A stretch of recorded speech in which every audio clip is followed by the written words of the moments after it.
with us the GTX 1050 Ti from Gigabyte, which is the factory overclocked card, 4GB, and it's the G1 edition. This card is meant for esports enthusiasts, meaning all the games that are esports competitive like CSGO, Dota 2, Overwatch, Battlefield 1 and such games. It's supposed to run at 60 FPS maxed out on 1080p settings. Is that true or not? Well, you have to wait for that. But in the meantime, we'll be giving you the first overview and the technical specifications of the card. And then we'll be going on straight to the benchmarks and to show you guys if it really gives good FPS in 1080p because it's made for 1080p gaming. So without further ado, let's get on with it. Let's go!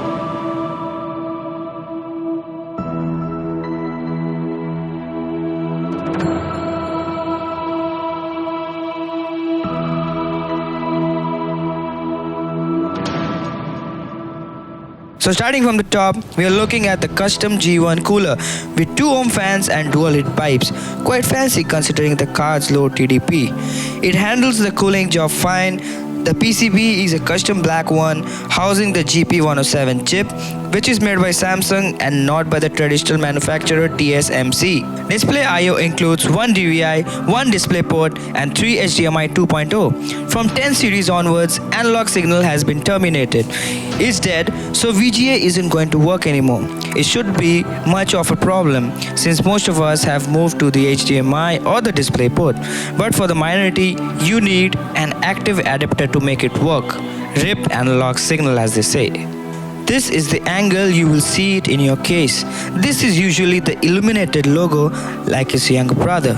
Unlike all the other 1050 Ti cards out there, this one has a 6-pin PCI connector, which means if you plan to overclock this card, which is the whole point of this model, you can hook it up to provide some extra power for a comfortable aux headroom. Now over to the back side, we can see the PCB. It's covered by a smooth backplate with the Gigabyte logo printed on it. While it may not match with your color scheme, it's a nice addition. Now since we have the overview out of the way, let's get into the fun part, the benchmarks. So the card running on stock is paired with an i7 6700K and 16GB of RAM. The outcome is quite decent. Each game is set to ultra and some of the most demanding ones might eat up the frames. Turning down a few eye candy options might help, like lowering anti-aliasing and cranking down to high settings on some games. Crysis, on the other hand, on medium settings gives 130 FPS. Can you imagine? A card like a 1050 Ti is giving 130 FPS on a CryEngine game. Oof, that's something. Nice numbers, huh? So you were able to see all the games were running maxed out, completely maxed out on 60 FPS. So what's the conclusion? Is this the nice buy?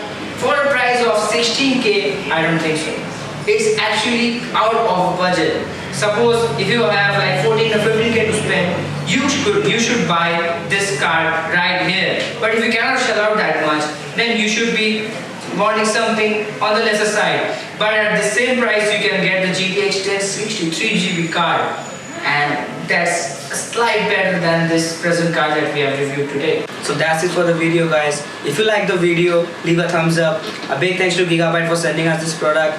If you guys have any queries, any problems regarding the video, please leave a comment down below and do subscribe and click on the bell icon so the next time when we upload any video, you'll get the notifications whether on your PC or your mobile. But till then, see you in the next video.